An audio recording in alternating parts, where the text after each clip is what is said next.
Guys, welcome back to my channel. I am Julie, and on today's video I have 15 winter decor DIYs for y'all, and it ended up being the perfect week to do this video because y'all, it snowed here, which is very unusual for our area. So it was so exciting and got me super inspired to do this video and do some warm, cozy home decor items. I want to thank the sponsor of today's video, Squarespace. If you do not know, Squarespace is an all-in-one online platform where you could build a website, a blog, or an e-commerce store, which is actually what I have been working on. And y'all, it is so close to being launched, but we'll get more into those exciting details later in the video. For now, let's get to some winter DIY projects. I know y'all are going to love the items in this video. For this project, I am going to be using 3 different size pickle jars, but whatever size jars you have on hand would work as long as they are clear glass. I'm going to be taking the tops of these jars and spray painting them black. Next, I'm going to take a can of fake snow, and I just want to lightly spritz the inside of the glass jar. You don't want to spray too much. You want to give it like this semi-transparent look where it's kind of frosted, so you can kind of see the before and the after right here. Now I'm going to take 3 different size bottle brush trees and hot glue them in the center of my jars. You don't have to hot glue them, but I just want to make sure they stay in the exact center of my jars. And it's also really easy to remove hot glue from glass if later on you wanted to take this apart and use these glass jars for a different DIY project. I want to put some fake snow in my glass jars just about to the base of my bottle brush tree. So I'm going to use a combination of this soft snow, which looks very realistic, and this fake snow that is more like round balls, almost like little snowballs. I think the combination of these 2 types of faux snow look really good together and definitely gave me the look that I was going for.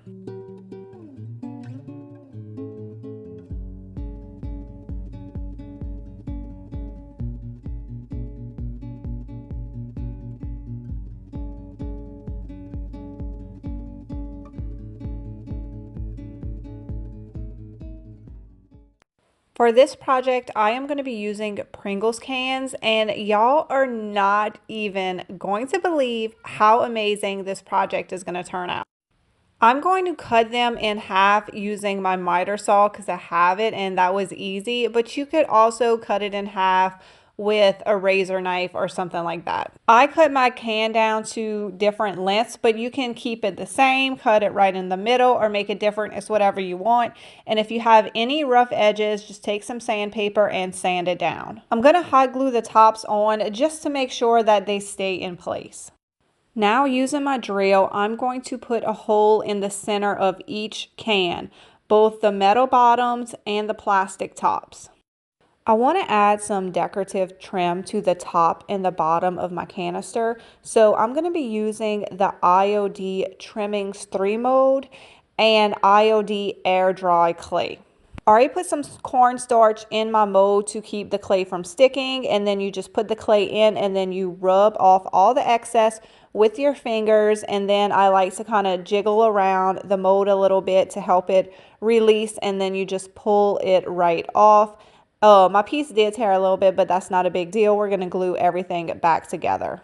And I'm just going to use some Gorilla Glue to glue my clay to my Pringles can. Now, if you are wondering what I am making, I'm going to be making some harvest bells. This is actually a project that was inspired by Sharon in the Julie's Designs and Signs Facebook group. Now, she said she used amber peel bottles to make her harvest bells.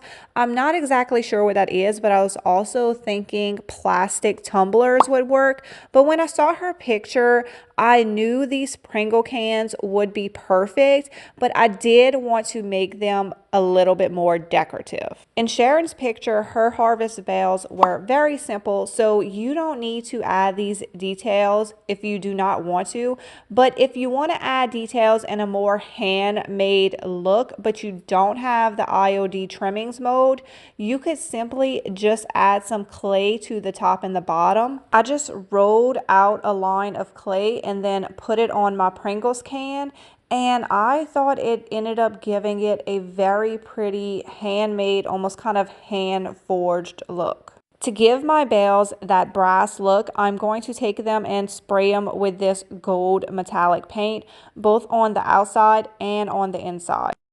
Once the spray paint is dry, I'm going to add some antiquing wax to it. So I'm going to brush this on, and since the Pringles can is a little bit slick, I'm going to let it dry on that part for a minute, and then I'm just going to dab it off with my paper towel instead of wiping it off, and that really gives it a very cool effect. Now, if you like the gold look, you could definitely skip this step, but me personally, I love making everything look old and antique, and the antiquing wax just works so well with the IOD modes and just really makes them pop. The last step is to add some string to hang it. So I'm just going to be using some twine, and I'm going to put it through the hole that I drilled, and then I'm going to just tie a few knots to keep the string from going through on the underside, and then I'm also going to tie some knots on the top just for looks. Now, I did see a lot of harvest bales that had rings and circles at the top, so you could definitely add that too as well, but I just decided to leave it as is and just add string to hang it.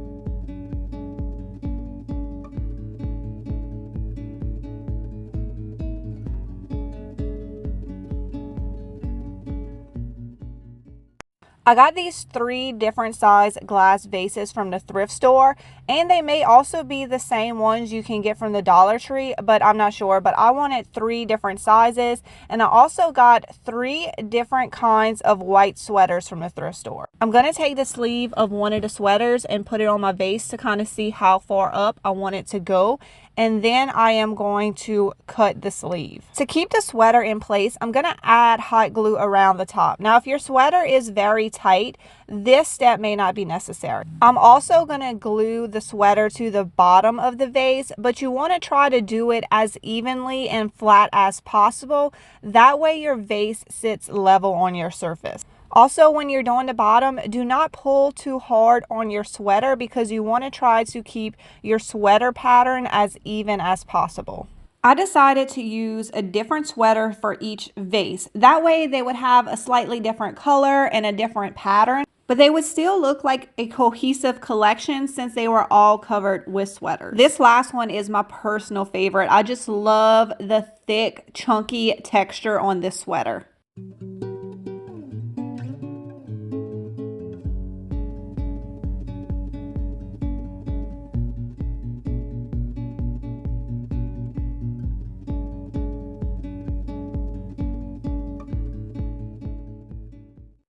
I thrifted this set of birds, and I tried to style them in my home as they are, but they are not really going with my style of decor, so we are going to give them a little makeover. I want them to have a matte flat finish and also give them some texture, so I'm going to be mixing this antique white latex paint with some baking soda. I normally mix about half baking soda and half latex paint, but if you don't want it that textured, you would just add less baking soda to it. You want to get your first coat of paint on, let it dry completely, and then put a second coat on it. I also like to use a chip brush when using this paint mixture because that adds even more texture to the piece. I'm going to seal these birds with a Rust-Oleum clear coat because there is one more thing I want to add to them. I'm going to cut out a little piece of the IOD Traditional Pots transfer. The great thing about transfers is that you can use the whole piece or you can just cut out little bits and parts to use on your projects.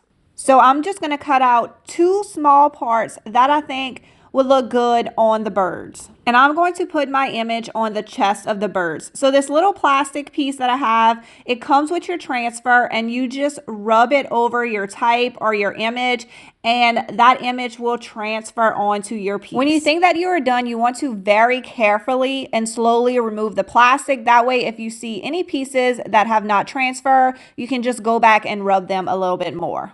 Now this next step is personal preference, but I like to go back and lightly sand my transfers. I just find that gives it a more worn look and makes it seem like this transfer has always been on the piece.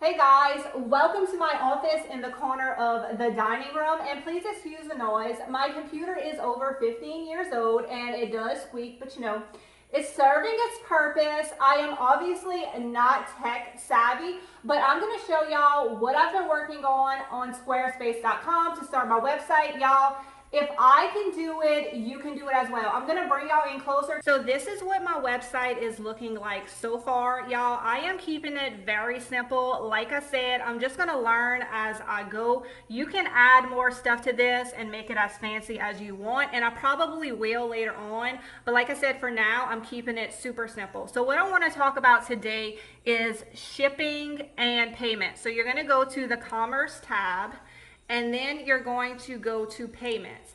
And these are all the payments that you can connect to your Squarespace store. So I decided to connect Square so I can take all major credit cards and PayPal, because I personally love checking out with PayPal. I just find it so easy and convenient. And then if you go to the shipping option, it'll tell you all of your options you have for shipping, and you can choose whatever one you are comfortable with.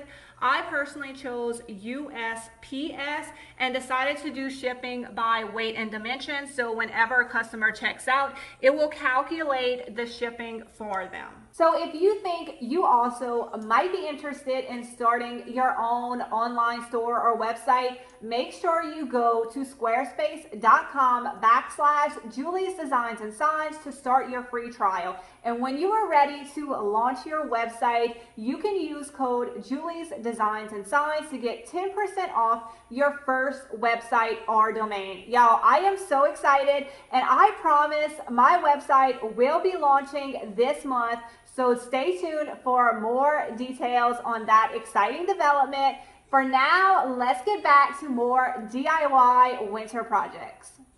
Right now, all the Christmas decor is on clearance, and also I've been noticing at the thrift store, they have tons of Christmas decor. So if you see some little winter items that you like, scoop them up, because it doesn't matter what they look like, they can be painted. Or maybe you already have some winter Christmas decor that is just not your style anymore. The half baking soda, half paint mixture is the perfect thing to update these items. It's very easy to apply, as you can see, and I think it gives it a very wintry look.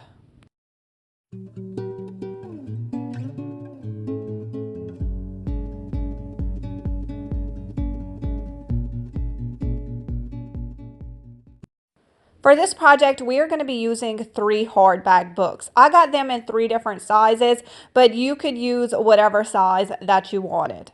I need a white base for this project, so I'm just going to do 1 quick coat of paint on the hard covers of these books. We're going to be using this sweater to make a book set, and what you're going to see mainly on the book set is the spines. So I want to use the same sweater, but I want to try to use the different patterns it has on it and change up each pattern on each of the spines. So what I'm going to concentrate on covering first is the spine and the top of the book, and then I'm going to go back and cover the underneath of the book. I do want to cover the entire book because you will be able to see the sides as well. I'm folding over and hot gluing the sweater on the inside of the book. You just want to try to cut off as much excess as possible in the corners. That way your book does close and is not too bulky. I did the ends of the spine last. I just cut off any extra fabric that they had, and then I hot glued the sweater to the edge of the spine, and that gave it a nice clean look. And I just repeated this process for each one of the books, trying to give each spine a different pattern. This is how this particular book turned out when I glued the print on the spine like I wanted. And had I thought about it ahead of time, it would have been really cute to do a more wintry book color or even a pattern book color cover and just cover some of the book like this. That would have been really cute. But the black is not really the look that I'm going for, so I'm going to go ahead and cover this up. And as you can see, if I don't cover it up, you can see the sides of the book. So I did go back and make sure that all my books were completely covered.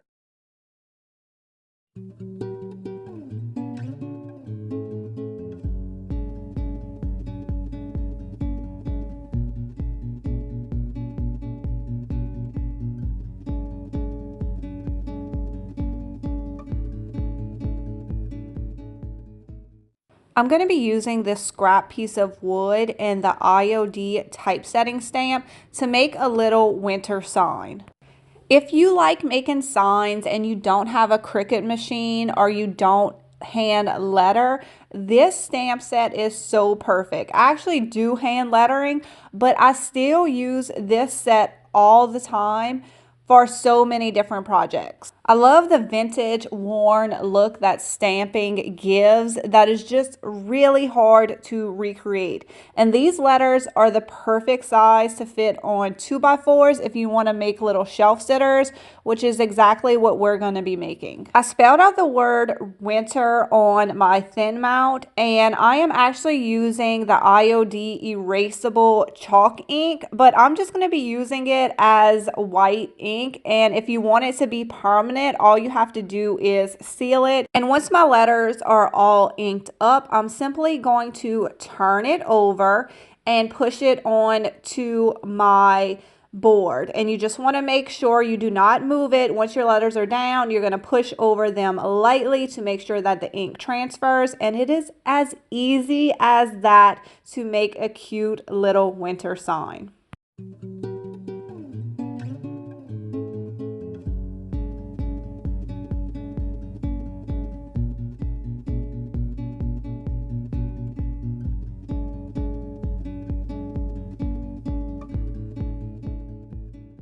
If you watch my Christmas DIY videos, this little staging bunny was always stealing the show. I do keep him out year round, but for Christmas, I like to put a little red scarf around him. So I figured for winter, why not give him a little sweater scarf? I'm just going to cut out a little strip of one of my sweaters for him. And I think this is a great way to take some of your year-round figurines that you leave out and just add a little something to them so that way they match the current holiday that we're in. And once that holiday is over, you can remove it or change it out.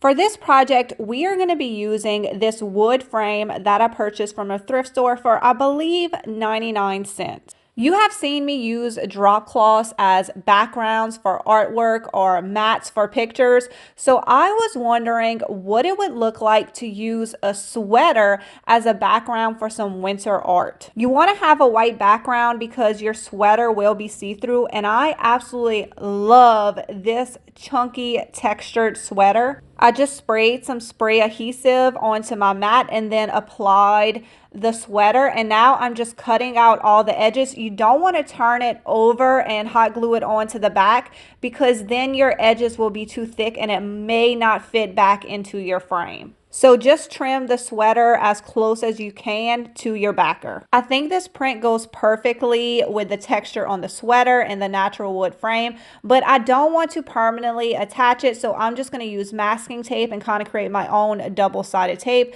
That way later on, if I want to take this whole piece apart, nothing is permanently attached.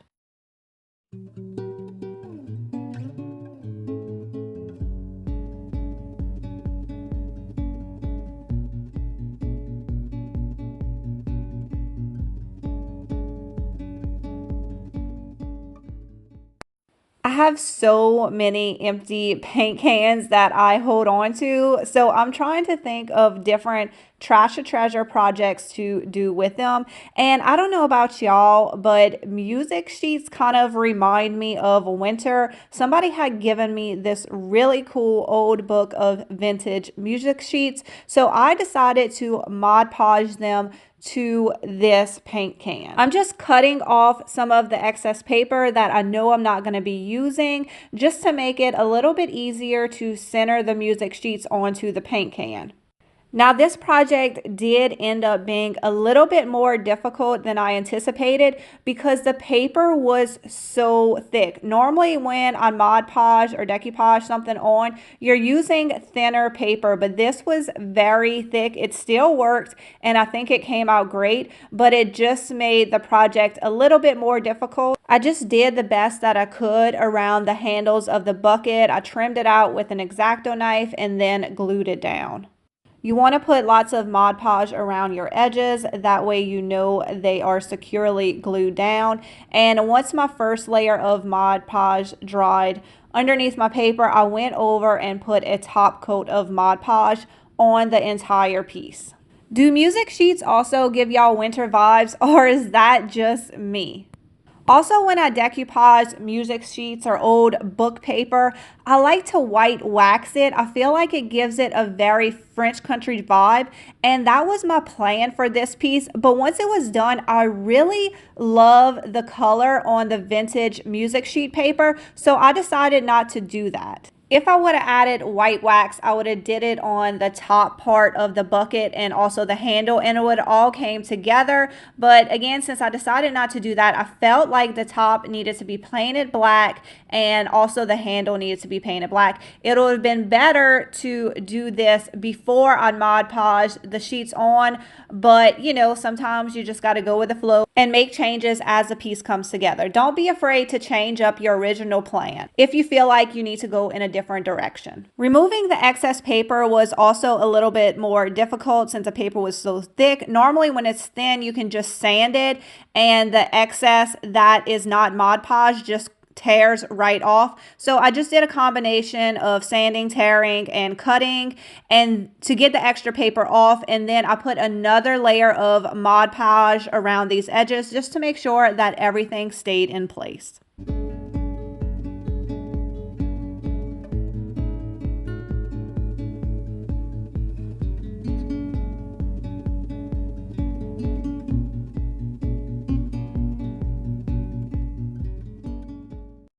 For this project, we are going to be using a wood spindle that I believe I cut down from a chair leg. And we're also going to be using this frilly glass globe light fixture. I think for this project, the more detail and the more frilly the glass cover, the better.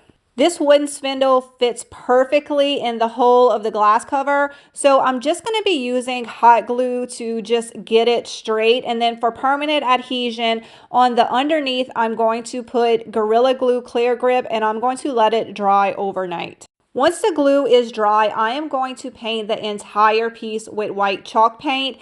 This is personal preference. I do really love the wood color on the spindle, but I just think painting the whole thing the same color will just bring it all together.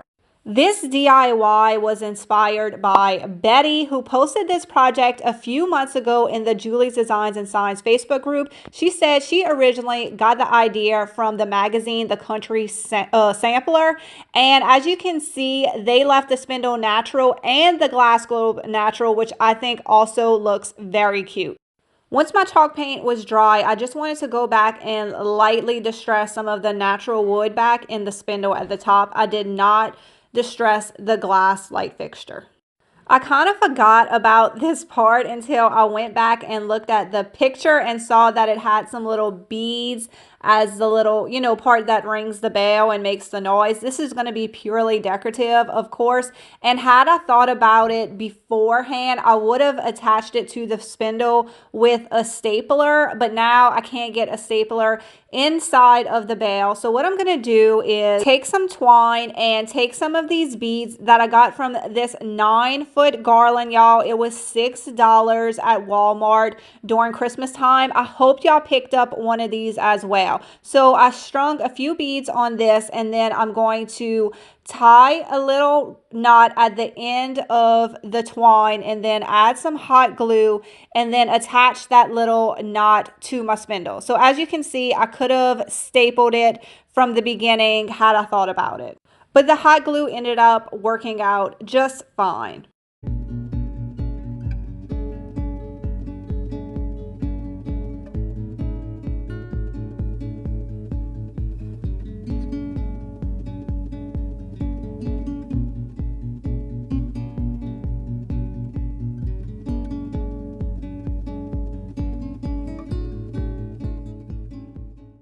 I think Christmas trees look great as winter decor. So what you could do is just remove anything that is red or overly Christmas from your tree and just leave your tree up and add a sweater or a white blanket to the base of your tree. Luckily, that is exactly how I decorated my trees this year for Christmas. So I'm just going to leave it as is. And I think that's such a cute, cozy winter look. Now, I think my main tree is already perfectly decorated for winter, so I'm probably going to leave it up for a little while as well. When do y'all take down y'all Christmas trees? Let me know. And then I love this Afghan. I got it for $2 at the thrift store, y'all. I'm just going to pull it out a little bit more, and I think that gives it a more winter cozy look.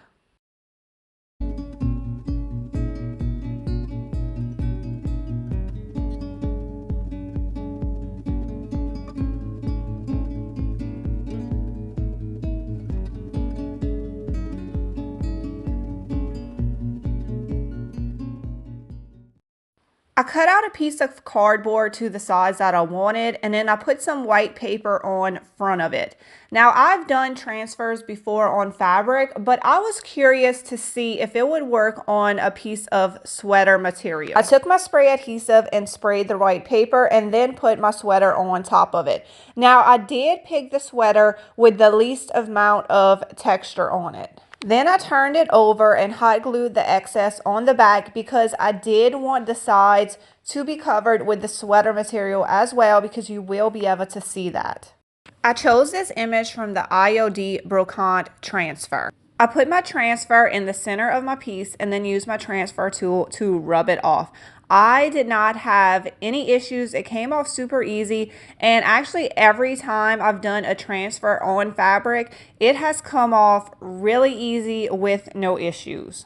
You'll be able to see the image change colors as it releases from the plastic liner, and you just want to very slowly pull off that plastic to make sure your entire piece has transferred. If it has not, you can put it back down and rub it a little more, but this came out perfectly. I already cut out 2 pieces of wood to put at the top of it and the bottom of this, and I'm just going to use hot glue to attach them in place. This is a very simple, easy way to create some high-end looking artwork for your home. And then to hang it, all I'm going to do is attach a piece of twine to the back using my stapler.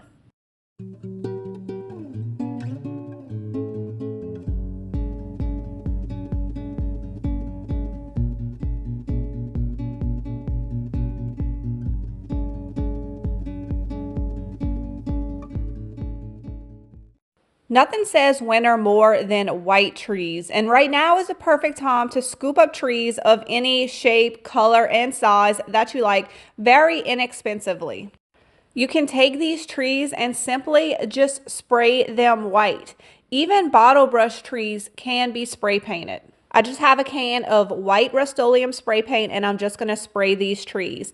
Now, the bottle brush trees, you will be able to see some of the original color in the center of the tree, but I still think it looks really good. And I like the fact that I can buy a whole pack of bottle brush trees and simply spray paint the ones white that don't go with my color scheme. And then they will match the rest of my decor.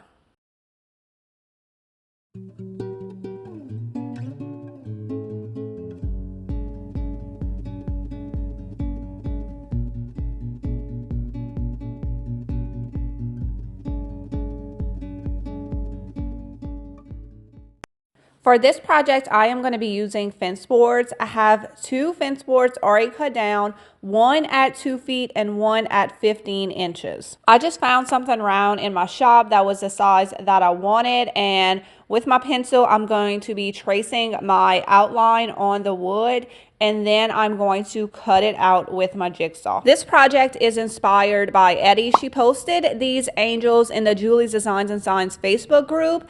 And I really thought this would be a simple wood project, but of course I'm going to put my own spin on these angels. Once I had one side cut out with a jigsaw, I took it and traced it on the other side. That way both sides would be as even as possible. But if not, it's okay. We're going for a handmade rustic look here.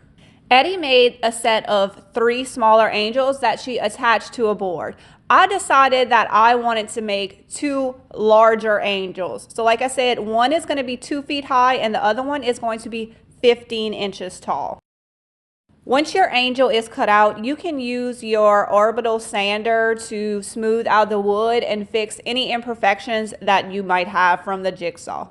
Now I need to make some wings for my angel. I'm going to keep these very simple. This fence board is about 3.5 inches wide and I'm making it about a foot long, and I'm just going to draw kind of like a semicircle, just a very simple design that is going to be easy to cut out.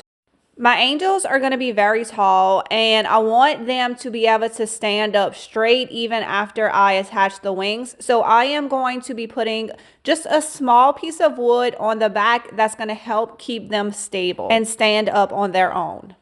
I want my angels to have a 2-tone look. So on the body of the angel, I am going to be adding the antiquing wax watered down mixture to give them a natural brown color. And then on the wings, I'm going to be painting them white and distressing them.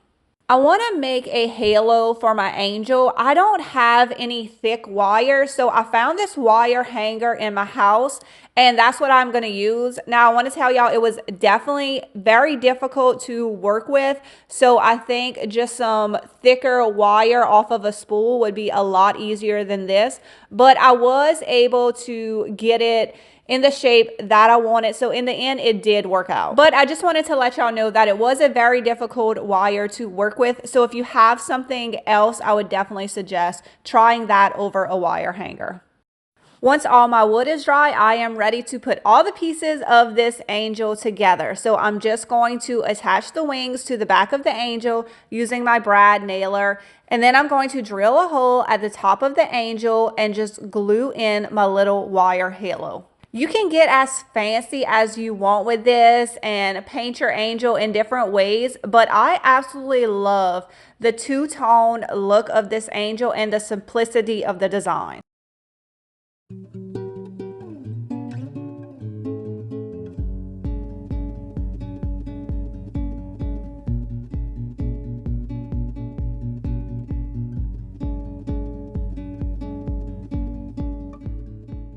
All right, guys, what did y'all think about the projects on today's video? Please leave a comment below and let me know what was your favorite. I really loved all of the things that I created with the thrifted sweaters. I feel like I probably could have came up with 10 more DIYs on that one. So y'all let me know if y'all like the sweater projects. But I really love the pickle jar snow globes. I thought they looked so vintage and cute. And I mean, those harvest bales came out absolutely amazing. I mean, who would have thought that the Pringle jars would end up looking like that? I definitely had so much fun coming up with all the DIY projects for this video. I hope y'all enjoyed it. I hope y'all were inspired. And once again, I want to thank the sponsor of today's video, Squarespace. If you're interested in a website, y'all, go check out squarespace.com/Julie's Designs and Signs to start your free trial. And when you are ready to launch your website, you can use code Julie's Designs and Signs to get 10% off your first website or domain. Y'all have a wonderful day, and I will see y'all in the next video.